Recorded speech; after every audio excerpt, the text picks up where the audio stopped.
All right. Well, good morning and good afternoon, everyone. Welcome to today's Exploring by the Seat of Your Pants event. My name is Joe Grabowski, and I'll be your host for today. I want to give a huge shout out to all the groups who are starting to tune in live via YouTube. I know we're generally beaming live into classrooms, but with our new set of circumstances, it is awesome to be able to continue doing these live events and then to be able to beam them live into homes of parents, students, and educators all across North America and beyond. So just want to give a shout out. Use that chat sidebar on the right. That's where we're going to gather questions from during today's event. So let us know where you're tuning in from and send in those questions. All right, well, let's get things going. Really excited today to be joined by marine biologist Imogen Napper. She is a National Geographic explorer. She's a sky ocean rescue scholar. She developed her love of the ocean from a young age as she learned to sail and surf in her seaside hometown of Bristol in the UK. Once she began noticing the effects of plastics contamination on beaches, her passion to be part of the solution arose. She's completed her PhD in marine science at Plymouth University, focusing on sources of plastic in marine environments.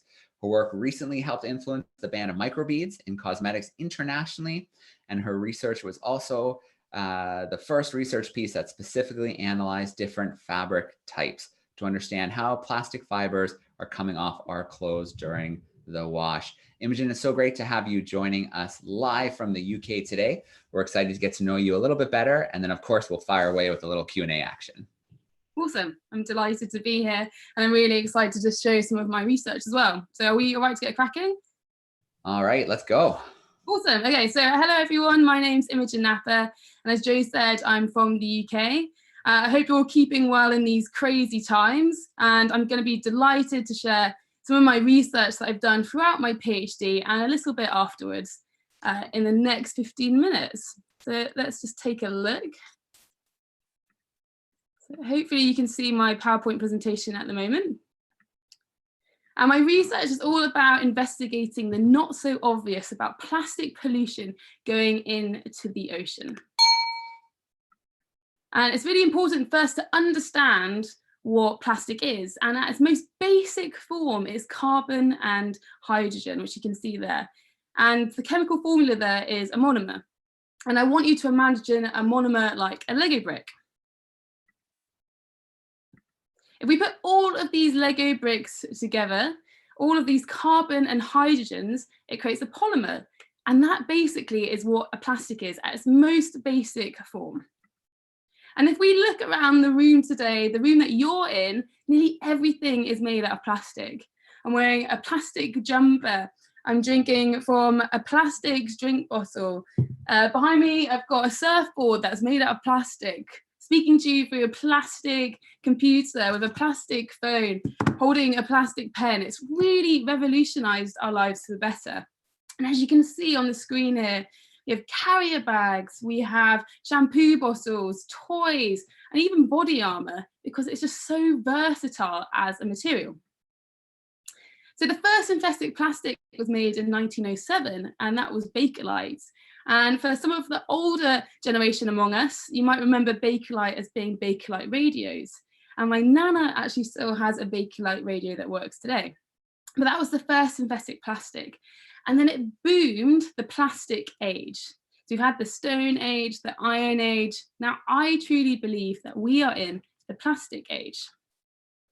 And now so many different types of plastic has been created, from polystyrene in 1929, which is commonly used to make our cups, takeaway cups, polyester in 1930, which is used to make clothes, such as this jumper, PVC, polyvinyl chloride, used to make pipes, polythene, used to make plastic water bottles, and then nylon as well for the bristles of our toothbrush.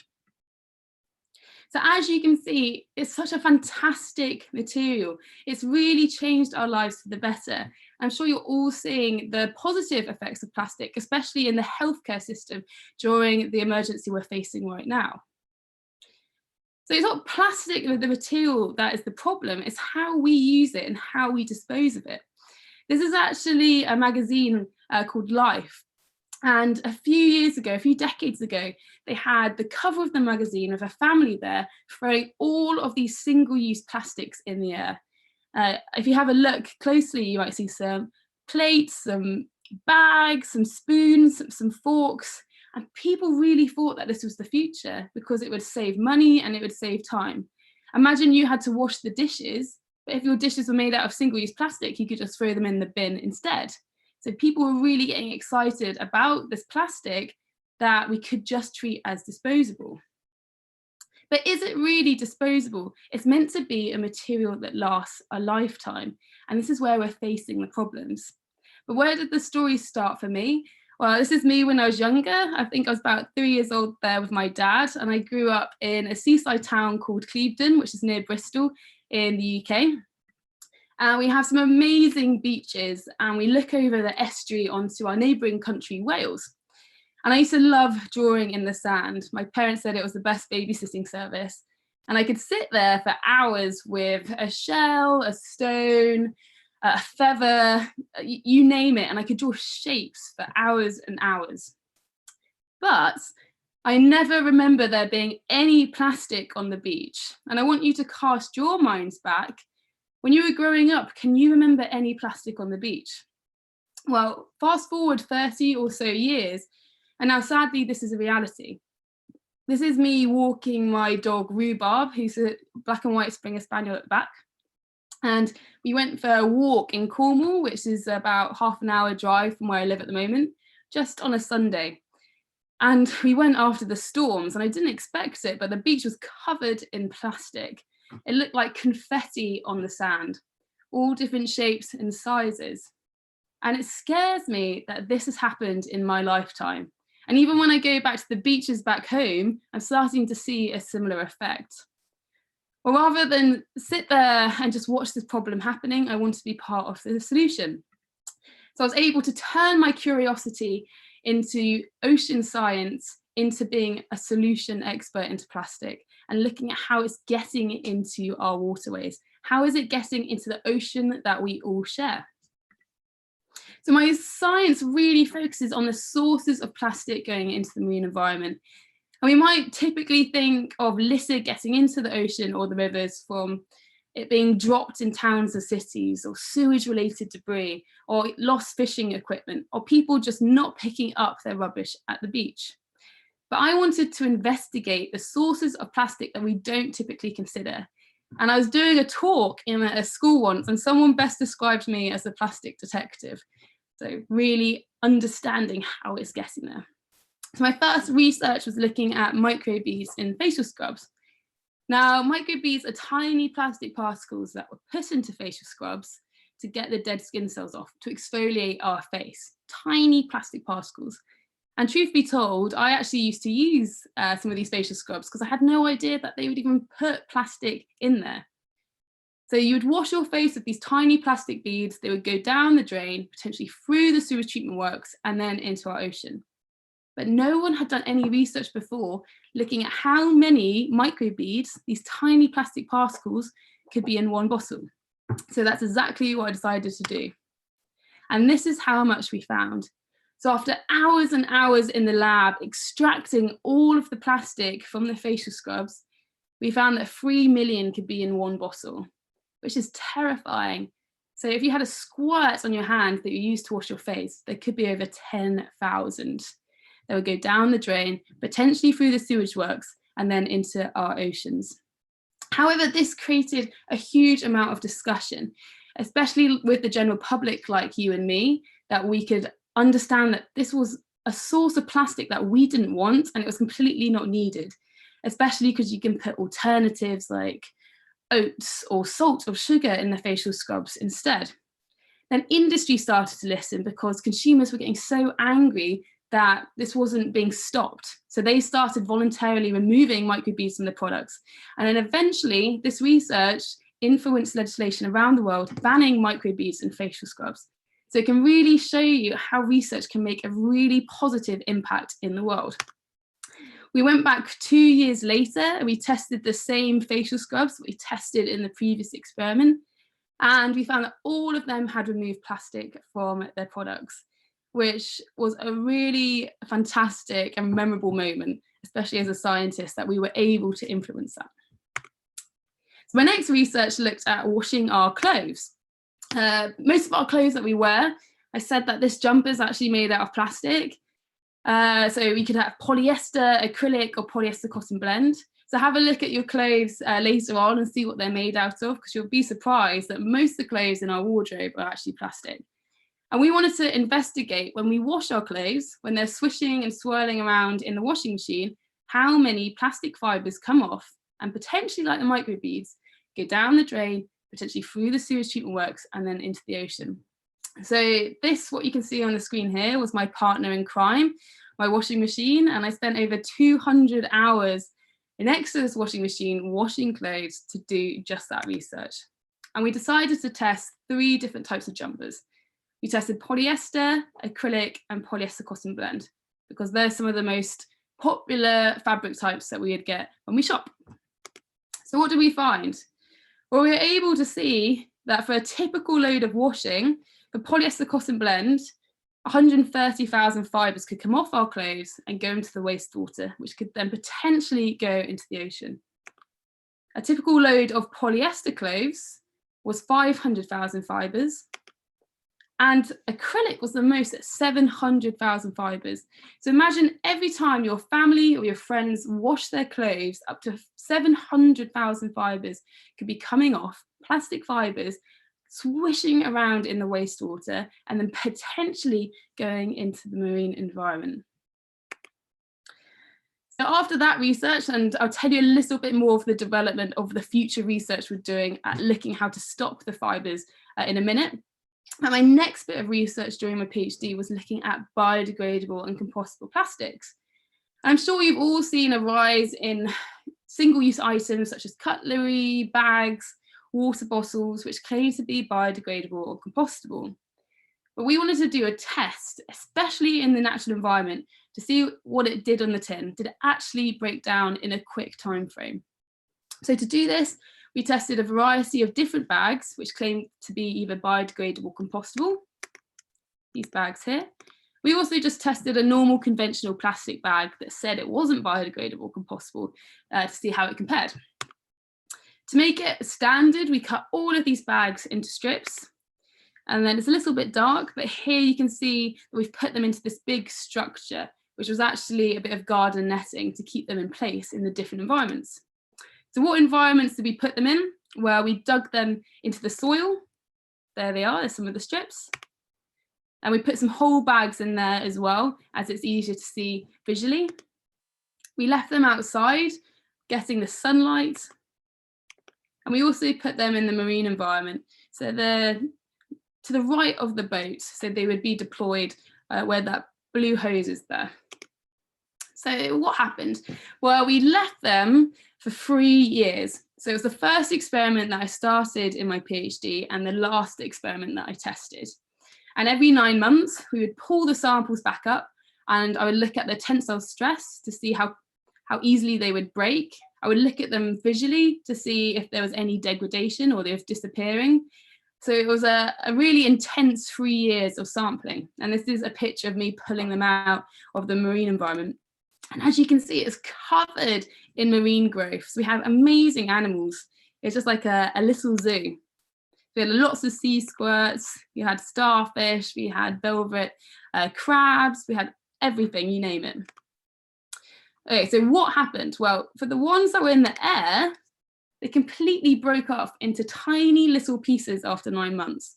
And that's because when it's exposed outside, it's getting sunlight, it's warm, it's being moved around, and it's especially that sunlight that's breaking it up. Imagine the carbon and hydrogen polymer that I showed you earlier, and now imagine that oxygen is being introduced in. That's splitting the polymer chain, which is splitting the plastic. So we removed these samples out of 9 months because they were all just turning into tiny bits. And that's for all bag types. However, the ones in the soil after 3 years were still there. The compostable one did tear. It was very fragile, but the rest of the bags, the biodegradable bags, were still present, which is crazy to think that a biodegradable bag could still be present when it's been buried in the soil for 3 years. Even the ones that were in the marine environment, apart from the compostable bag, that did disappear in 3 months, but all of the other bag types were still there after 3 years. And the scary thing is that they could still hold a full bag of shopping. Now, this was a heavy bag. It had baked beans, bananas, a can of Coke, pasta, cereal, it had biscuits. So it wasn't a light bag, but the bag performed like it was meant to perform in its single-use application. And thinking about me, if I had the word biodegradable, I assume it's like an apple. I assume if I put it in the ocean or in the soil accidentally, that it would disappear in a matter of days, not years. And I'm not saying that these aren't a solution for the future, but solutions need to be tested in environmentally relevant conditions. A lot of biodegradable, compostable products have to go into something called an industrial composter, where there's really high heat and really high moisture, maybe even a certain pH, but you're not going to get that in the natural environment. So for us as consumers and the general public, what we're calling for is better labeling and a better dialogue, a better conversation with the people that make these products so that we can understand it and make solutions more effective for the future. All of this research created a really positive media storm, and it's really exciting to be in the middle of it, especially as a scientist, being so passionate about trying to make the oceans healthy again. And it's really exciting to have the general public on this journey. The research I've been doing at the moment has been linked to National Geographic and Sky Ocean Rescue. And we're actually looking at 4 washing machines now. So you saw my last washing machine, just one of them, but now we have 4 washing machines. We're testing different products that try and capture the fibres from the washing cycle. So watch this space because it could be the future of washing our clothes. And just to end now, I'm introducing our expedition team. This is the National Geographic Sea to Source team, where we went the whole Ganges River from where it started in Bangladesh all the way up to its glacial source in India. And we've been testing different ideas about how plastic's getting into the river. We have a land-based team looking at plastic on land, a water-based team looking at plastic in the water and getting a 3D picture, and also a socio-economic team understanding people's relationship with plastic and trying to get more solutions. And if you think that you're too small to make a difference, try sleeping with a mosquito. And just looking back at that photo I just showed you, it really, really stings an important point.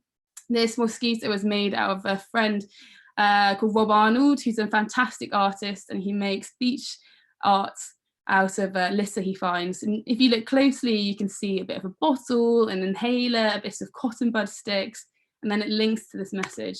If you think that you're too small to make a difference, try sleeping with a mosquito. Thank you very much. Let's stop sharing.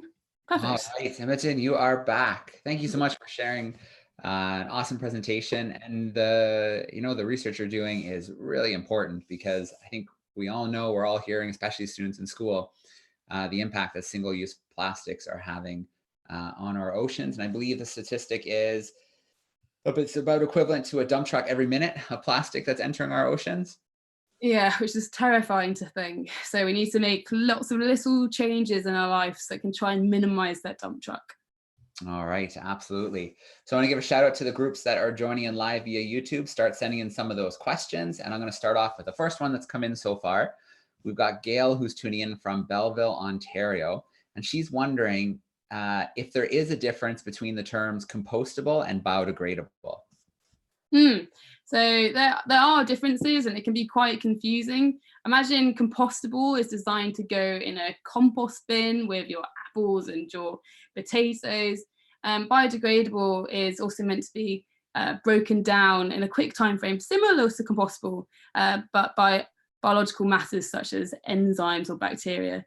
But both terms are used quite freely, but there are standards to look at both. All right. All right. So another question, we hear a lot about garbage patches in the ocean. And this viewer wants to know what it actually is. If you're there, does it look like a big island of garbage? What are these garbage patches in the ocean? I get asked that quite a lot. So again, a really good question. The garbage patches are linked to the gyres in the ocean, where there's circular currents and often circular wind patterns. And unfortunately, it's where a lot of the plastic seems to accumulate. It doesn't mean that you can stand on it. It's definitely not an island. And there's always varying statements saying it's as big as Texas, it's as big as France, it's as big as England. But what I can tell you is it's a huge amount of accumulation of plastic in a certain area. But just because it's happening there doesn't mean it's not happening in other areas of the world. It just really seems to accumulate there due to the currents. Yeah, and then depending on the size of the plastic, the type of plastic, it's at different levels too, isn't it? It's not just on the surface. Yeah. Yeah, so it makes some. We found it all the way, scientists have found it all the way in the deep sea, all the way to the sea surface. People have been finding it in Arctic snow ice. It's all the way in the water column. It's even in the air. So as we're sat here now, if you think about what dust is, a lot of it is fibres from our clothes. I have a friend called Francesca who's just done some research looking at when we're moving, so moving around like this, fibres are actually falling off our clothes the whole time, which is another source of plastic pollution. So it's not even just the oceans, it's like the whole environment. All right. So Rabia is joining in and has a question, and they are wondering about bioplastics. So can you compare maybe a bioplastic breaking down to, say, a regular plastic? I know we talked a little bit about how some of those plastics need to be under certain conditions. So maybe under ideal conditions, how quickly could a bioplastic break down? So looking at biodegradable and compostable, in the right conditions, they can break down pretty quickly. I've seen evidence to suggest they break down in 30 days into organic, healthy materials that can be digested properly to completely disappear. So there is a place for them. It's just making sure that it gets that right environment. And then in terms of bioplastics, it's always quite confusing with these terms. Bioplastics is a term where it's a plastic that's been made out of a natural material. So it's still synthetic in a way, but it could have been made from something that's not crude oil, which plastic typically is made from. It just has to make sure that it goes into the right environment where it's been designed to break down. All right. It is complicated. I mean, you just have to flip over a plastic container and you can see the recyclable symbol, but there's all different numbers, right? Can we talk a little bit about why there's so many different numbers on the bottom of like a bottle or a skateboard or whatever you happen to have that's made of plastic? And don't get me wrong, I get confused a lot as well. I think it shows the nature of the times that we're all just getting confused because there's so many different terms and these terms can mean different things. And there's so many different types of plastic. So there's always a triangle. I'm assuming it's the same for the States. It must be because we have the same products that shows what type of plastic it is. And then that helps recyclers understand what type of plastic it is. So it can then be made in the same material again into a different product. So if I had a polyethylene bottle, then that could be made into a polyethylene jumper or another bottle further down the line, because you don't want to start merging different plastic types. Recycling can be very complex as well. I know in the UK, we have different constituencies, and where I am living in Plymouth right now, the recycling might accept, 10 different types of plastic, for example. But if I go back home to Bristol, it could be completely different. They could only accept 5, or they could accept more, or it could be different types of plastic altogether. So we need to have better dialogue and better information shared with industry and also our councils and people that run the place that we're living to understand how we can help aid their process. Absolutely. And I think that's a good little bit of homeschool homework that we can assign any students tuning in today, is to research your community a little bit and find out which types of plastics can be recycled in your community. Because you might think you're doing the right thing in recycling, but actually it's still ending up in the landfill. All right. So Annabelle is 8, and Annabelle is wondering if you know a rough number of how much plastic might be in our ocean right now. Oh, so it's quite scary. I often hear that 300 million tons of plastic is in the ocean. But you explained it really nicely earlier. Imagine that like a dump truck a minute. And I truly don't think that we know the extent of plastic in the ocean, because we might think of a bottle and that's one bit, but then could you imagine a tiny fibre? That's still one. So rather than looking at the mass, we need to start looking at the abundance, because there's so many different types of debris in there, from fibres to fragments to foam to pellets. So it's probably a number that I don't want to hear because I'll be very scared. Yeah, absolutely. Well, I've heard terms thrown around that the mass of plastic could soon, outweigh the mass of fish in the ocean. And those are kind of scary numbers to hear. Yeah, definitely. Okay, so the Herobrine is tuning in, and they're curious about if you think that we're gonna find a solution to the plastic problem soon. Do you think it'll happen in the next 5 years, the next 10 years? Do you think we'll be able to get a handle on what we're doing to the ocean? I think we're finding solutions all the time.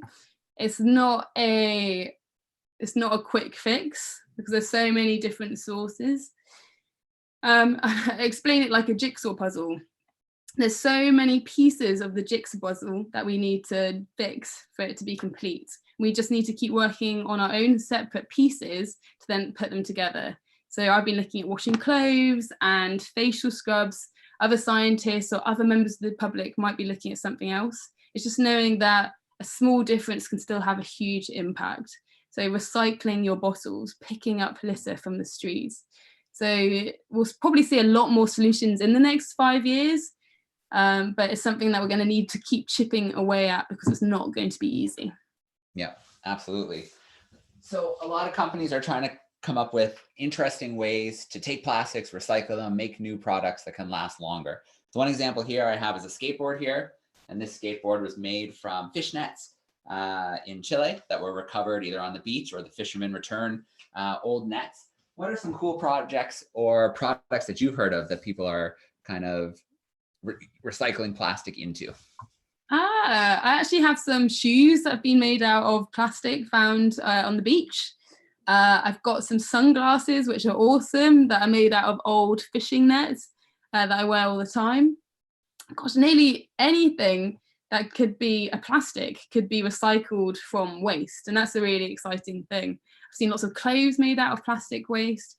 We just need to make sure that these products aren't going to turn into waste again. We're thinking of that whole circular economy. So when a product is made, we're considering how it's going to be disposed of or used again. Absolutely. All right. Well, great questions coming in so far. Let's keep some of those questions coming in. Let's take a little detour and talk about some of our marine life. So obviously there's tons of marine life in the oceans and they're being affected by plastics. Can you tell us a little bit about how plastic can affect marine life in the ocean? Gosh, it's affecting us. I've said that we're breathing it in, and I'm sure there's going to be some very interesting research coming out in the next few years about how plastic could be affecting our own health. But because there's so many different types of sizes of plastic going into the ocean, from the tiny fibres to the huge bottles. So we focus on the fibre. Imagine one fibre for my jumper goes into the ocean. Then a plankton eats that fibre. Then a fish eats that plankton.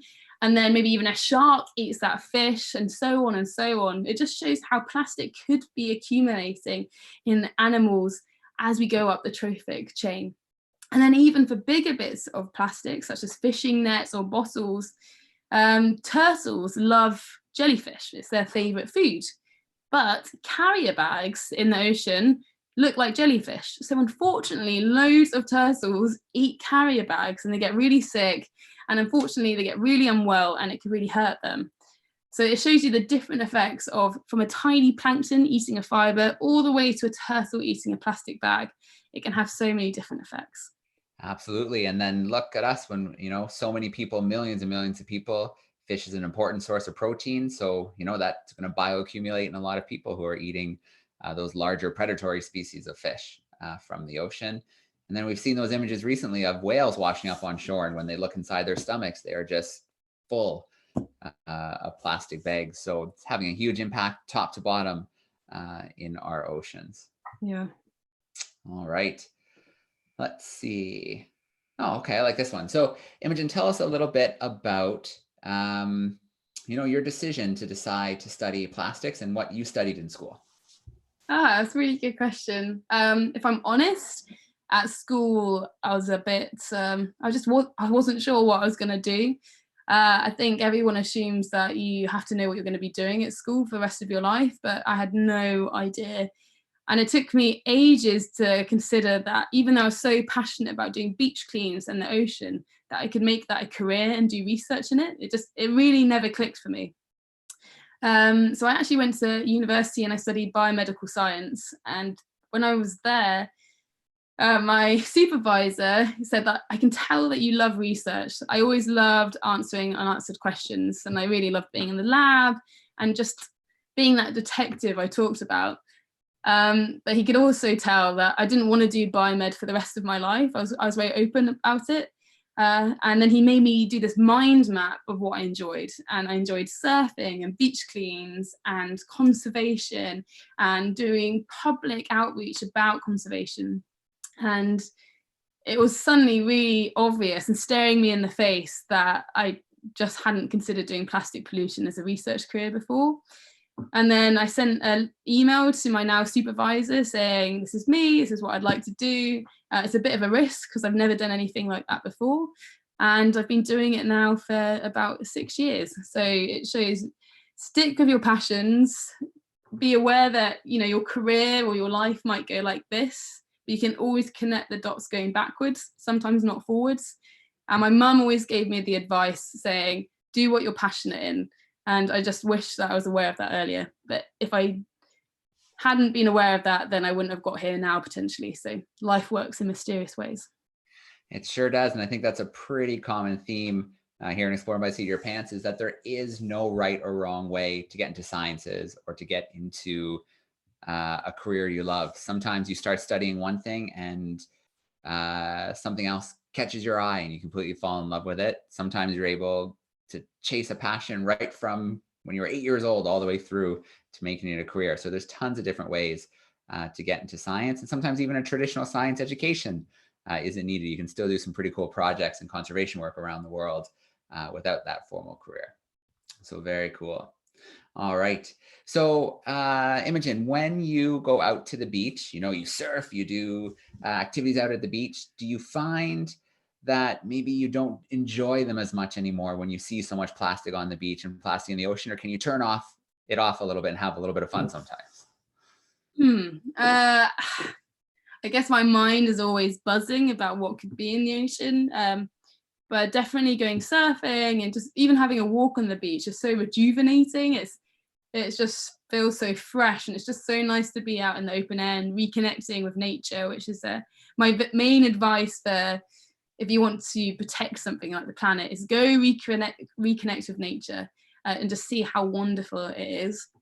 But when I'm surfing, sometimes I might be sitting there thinking, I wonder how much plastic is there below me. And when I go to some of the beaches, like the one I showed you in that presentation, I had no idea it was going to be polluted when I went for a dog walk, but I was honestly just shocked.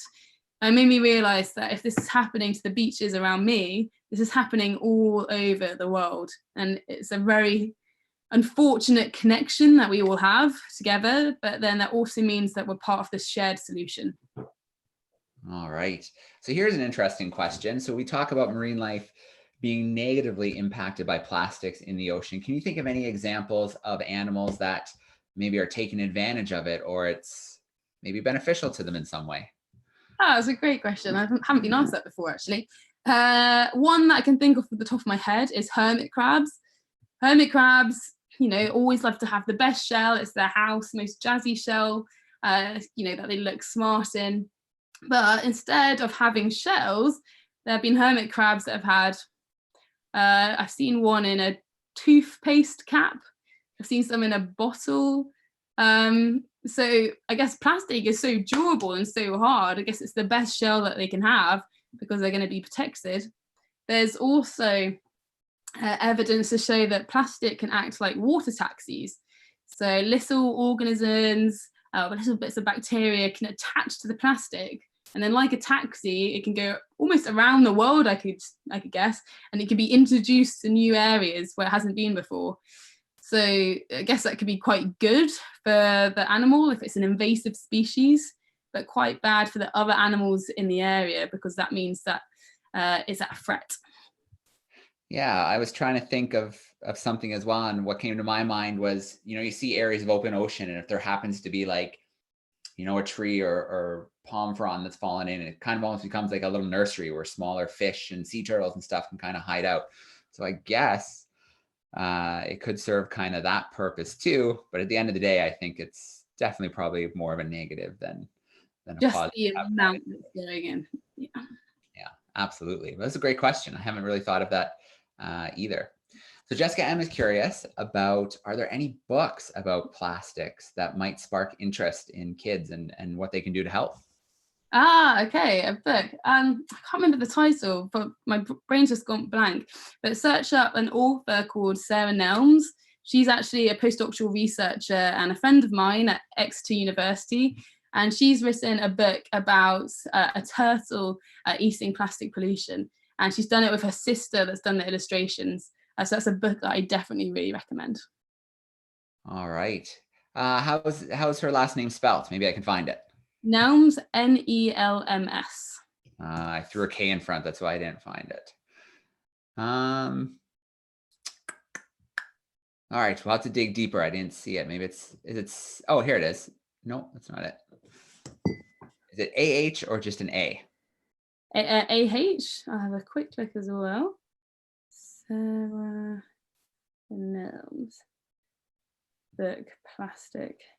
But what I can do is maybe I can send you a list afterwards. Yeah, that'd be perfect. And I can share that out in a newsletter or something. Because I think, yeah, I mean, sometimes stories, documentaries, media, have you, the Source to See project that you worked on, is there a lot of media that's been created and will be released around it? Is there some that's out already? What's the plan with some of the media that was collected?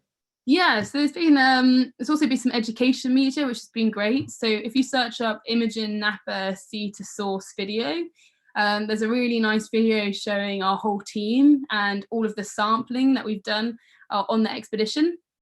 And then there's also another video from National Geographic, if you search in the same tagline I just said, and look at tracking. And that shows especially the research that the water team, the team that I was part of, how we did all of the specific science parts on our boat. All right, very cool. I snapped up one of those links and I have put it there if you want to check it out. I believe this is the tracking one that I just tracked down really quickly. So, and then looks like there's observations too. So maybe I'll pin that one in there as well, so that those joining in can do a little more research afterward. All right, so here we go. Oh, someone found it. Jessica, I found the story. The Tale of the Turtle and the Plastic Jellyfish. Does that sound right? It sounds about right, yeah. All right, perfect. Good work, Jessica. Good detective work. And it looks like, yeah, okay, awesome. So bioplastics, are they harder to make than regular plastics? Do they take longer? Oh, good question. I'm not entirely sure. And there's just so many different types of bioplastics. I've seen recently that there's been a scientist that's made plastic carrier bags out of old fish scales. So fish that swim, their scales have been made to make a plastic itself. So I guess it's the type of plastic that you're making and where you're getting your resource from. From my personal opinion, I'm guessing it's going to be a bit harder because those structures aren't in place yet, where we're so set for making plastic and we know how to do it so quickly and so cheaply. Maybe it's going to be more difficult for bioplastics. That's something I'm going to go and search up after this video. So thank you for prompting my brain. All right, very cool. Well, that's another really important point, is we never stop learning. And so questions that you might have after this chat today, I hope those at home stay curious and dive a little bit deeper into the issue and find out a little bit more about what they can do at home to help out.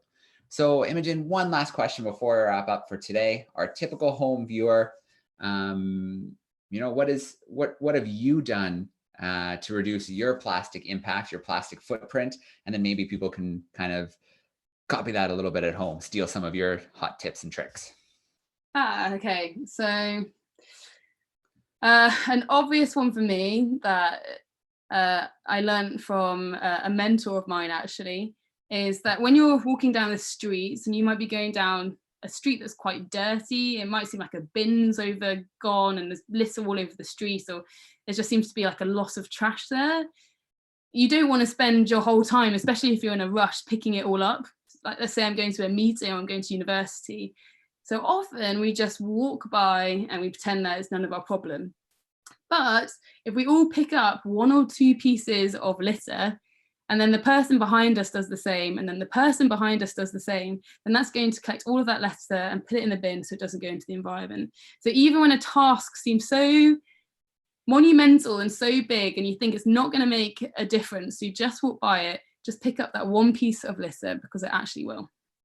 Oh, absolutely. Whenever I'm diving and I see something, I always pick it up, whether it's a bottle or, fishing line, whatever, because, that maybe it doesn't seem like a huge impact, but it makes an impact to that one marine organism that's not going to get caught in it or whatnot. So small things amongst billions of people make a pretty huge impact over time. So that's an awesome message to leave with Imogen. I want to give a huge shout out to the groups joining us on YouTube today. Thank you so much for sharing with us. Do take some time to dive into some of those links that I shared and maybe track down that book. It sounds like a good one. And Imogen, thank you so much for the work that you're doing. Thanks for sharing it with us today. It's always great to steal a little bit of your time and catch up on what you've been up to. I've really enjoyed it. Thank you so much. Awesome. Well, thanks everyone. We have a full slate of events today, basically 4 more events coming up today between 11 to 3 p.m. So check them out on the website. In fact, before I forget, I'm going to share that link if you want to see what else is coming up today. There we go. And then we hope to see more of your groups joining in to these events. So thanks everyone, and we will see you next time.